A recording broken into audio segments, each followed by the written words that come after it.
Welcome back to my channel. If you're new here, my name is Santina. I retired in April of 2025 and now travel the US full-time in my Ford Transit 250 no-build.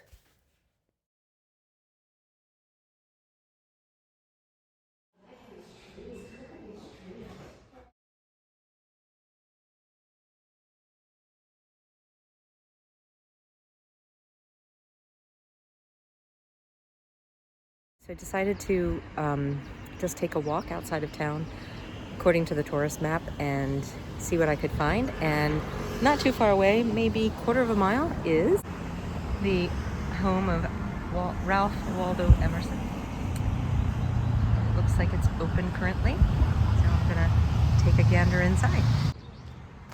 Marble. Bet it's slippery in the rain.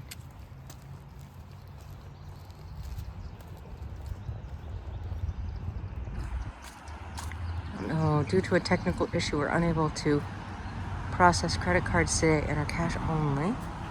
Please ring bell for guided tour. Admission is $15. Yeah, that's okay. I don't need to spend $15 to look at the rooms of the house. But thanks anyway. There are people in there, actually. Getting a tour, no doubt. But there is parking here, which I didn't know about, so that's good to know. There's the Concord Museum. We'll see if they charge an admission. Yeah, there's lots of parking down here. Not here at the Ralph Waldo Emerson house as I thought. That must be for the docents. Private entry, no entry, but plenty of parking on the street. Looks like Ralph had chickens and his own kitchen garden that they're keeping alive. That's pretty cool. Looks like it's going to be an exhibit about women during the Revolution. They're open until 4 p.m. They're not open. Concord Museum, $16 admission. I don't mind that. I don't mind supporting them, but when I look at the galleries, I have a gallery map. It's Thoreau, it's Walden. It's not necessarily about the Revolution. So it's not, it's not just a Revolutionary War History Museum of Concord. I think that's what the Minuteman National Park is, and I think I enjoy that a lot better. So we're going to continue on, I think this is Cambridge Street or Road or whatever Cambridge is. I think we're going to continue on Lexington and see if I can find one other spot that I marked as something to see next time I was in Concord. What's unfortunate is June 13th. I'm trying to think where I was on June 13th. I don't think I was in Concord yet. I think I came on, Friday the 13th. I could have gotten here. June 13th at 12:30 p.m.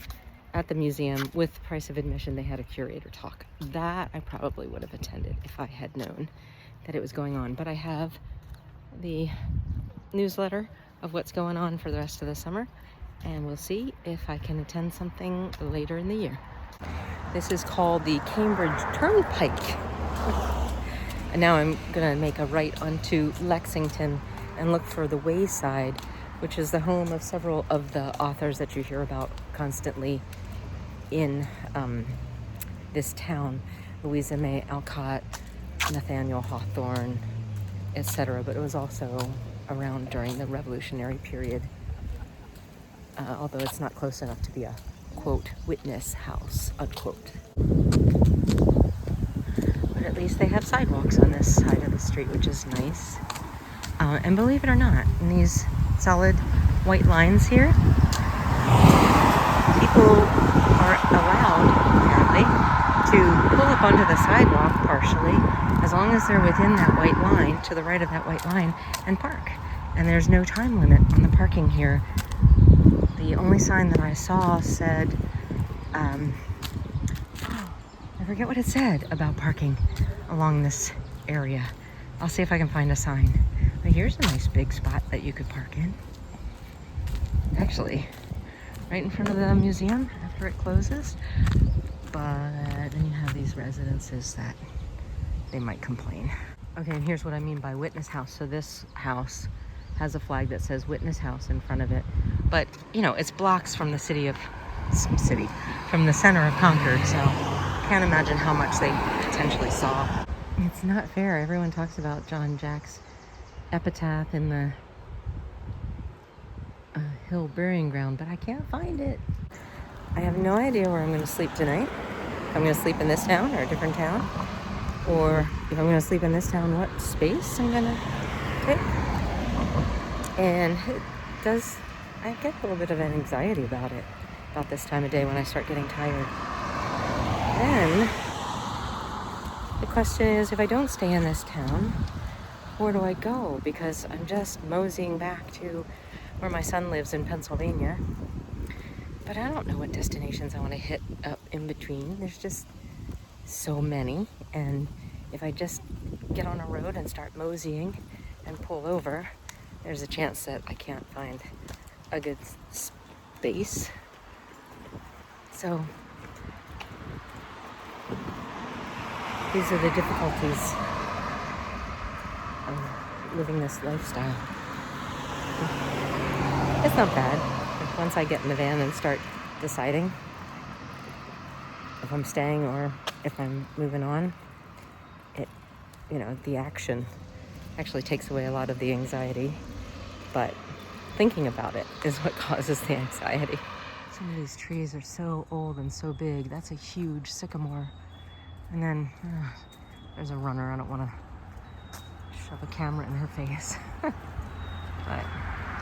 here's another huge sycamore on the sidewalk. You can see the trunk is nice and straight. It's amazing. It takes up almost all of the grass. There's a squirrel. Look at these little squirrel things. I wonder if it's a baby. It seems really tiny. And it's just sitting there. Hi, I see you. Are you a baby? Yeah, you're a baby. Don't go on the road.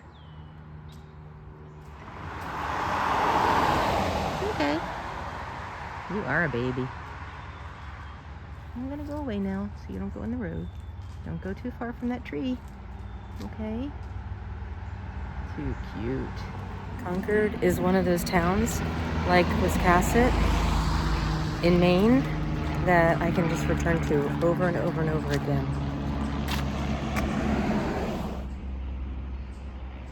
There's just so much history here, and I'm sorry for the car noises because I am on Lexington Avenue, which is one of the main roads, obviously. It's kind of like Gettysburg, where it was the hub, where all the crossroads met. And so this road called Lexington Avenue goes to Lexington, and the one that says is Cambridge Turnpike goes to Cambridge. And, that's kind of typical of the towns in that day and age, with all the roads coming in and out.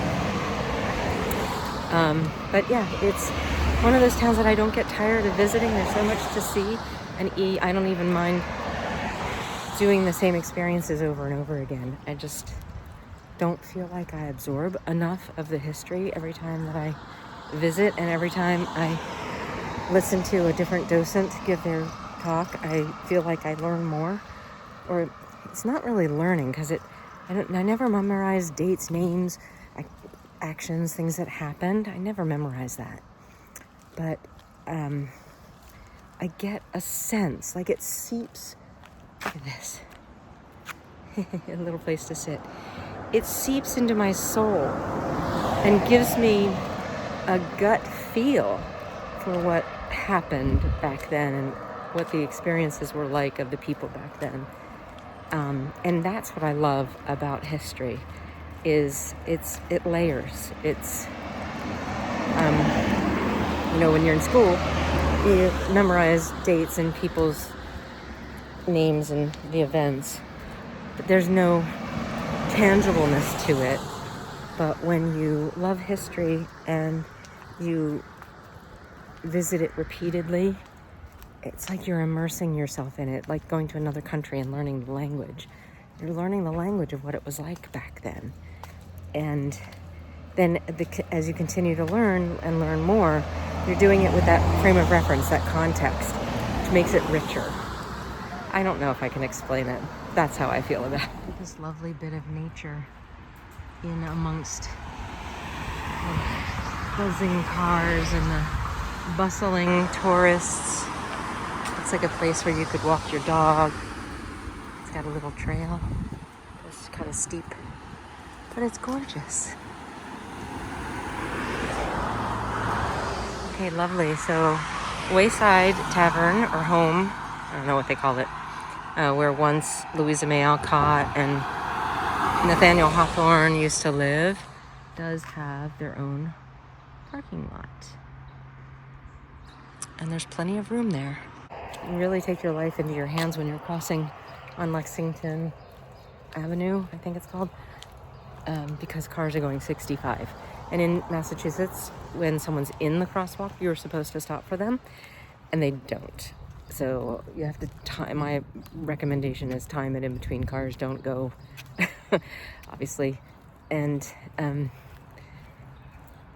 if there is a lighted sign for crossing, you can only cross when the white sign of the walking person is lit, and they are required to stop for you. But it's crazy, some of these things that they require you to stop are around a corner, blind corner, and you could get rear-ended just by following the law. So I don't get why they have the law, why they don't just have timed the buttons that allow you to change the traffic signal. That's what I'm trying to say. That's what I would do, but I'm not queen. So this is just the parking. I don't know what the Wayside looks like. Is it that? Across the street? I don't see any signs. So the Wayside is a part of the National Park Service. I didn't realize that. And it's right next to the Louisa May Alcott Orchard House.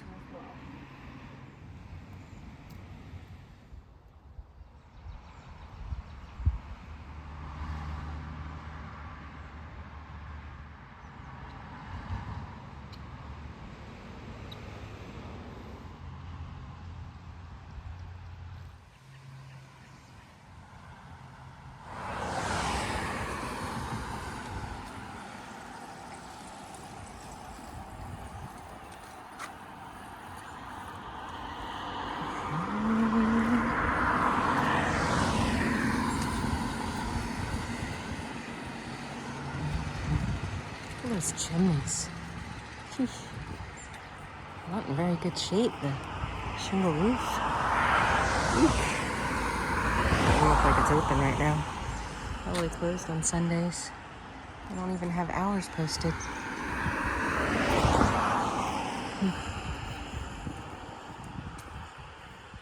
Let's see what the sign says up here.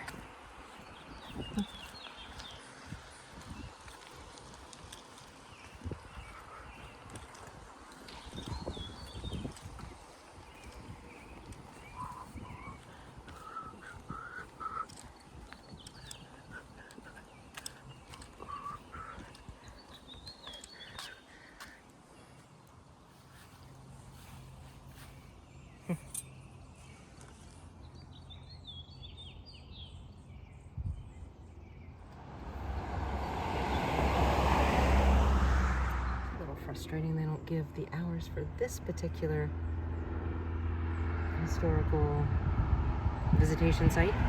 I guess it doesn't hurt to go up and try the door. There are certainly plenty of people in the parking lot. I had an enclosed screened-in porch, or maybe that was later. I don't know. But yeah, I tried the door and it doesn't open, so I think they're closed. What is this? Is this where the milkman left his milk? It's not even clean. I don't understand. Is it a place you can visit or not? It says that it's part of the National Park Service. Little ferry door.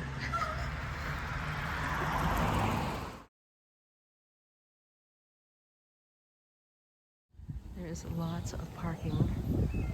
The street after Visitor Center sign. So this is all Visitor Center parking. Tons of it. I think it's 3 hour. Well, after I talked to you last, I drove to Trader Joe's and took a nap in the parking lot. I don't know if it's because I'm eating a lot of carbs or walking. Not really walking that far, but I was tired. I get tired in the afternoon, like 3, 4 o'clock. So went into Trader Joe's and got vegan rolls, not sushi, but the rolls with the rice. I had that for dinner, and then came back to Concord proper and went to see if Pete and Greg were at the Concord Inn. They were not, and they're closing in an hour. So also parked in front of the Concord Information Center, Visitor Information Center, because earlier, even though it was closed at 5, the bathroom was still open. And I wanted to check and see if the bathroom was open all night. It is not. It is now locked. I was going to park in front of it if that was the case and just use the bathroom. But it will be pee bottles tonight. I'm trying to stay hydrated, but it is tempting when you are relying on public bathrooms and getting to a public bathroom to restrict water intake, because you don't want to pee every 10 minutes because you can't get to a public bathroom every 10 minutes easily. So anyway, tonight I decided to park behind the Visitor Information Center. There are no signs that say no overnight parking. I thought there were signs down here that said 3-hour parking, but I don't see them now. I've walked around. I can't see a single sign back here. It just says parking. So I'm going to avail myself of their hospitality tonight and see if this place works for an overnight. My back windows are covered, but my front windows are not. The cab curtains are not pulled yet, and I'm sitting in the front seat to avoid seeming suspicious yet. And then when it gets dark, I will close everything up and do what I usually do, which is read until I go to sleep. I really want to pull out my guitar and play, but it's a whole thing to do it. Not only does it take a little bit to get it off of the cargo net, it's up there hanging from the roof. It takes a little bit to get the case and the guitar out of the cargo net. And then, of course, I have to get the guitar out of the case. And then the only good place to sit and play really is on my bed, because up here it's just too close to the steering wheel to be able to fit a guitar in here. And I'd love to just open my side door and get the light to come in that way and play. But 1, mosquitoes, and 2, then that looks obviously very suspicious because my door's open and I'm playing guitar on a bed. But when I'm alone, I can do that, just not when I'm in a town or city. Got to figure that part out, though. I want to practice every day, and I haven't been. A couple of things I need to work out in this van life. Eating healthier, exercising. I'm not doing any exercising except for walking. Yeah, it's not the healthiest lifestyle so far. I've got to figure out how to get better at this.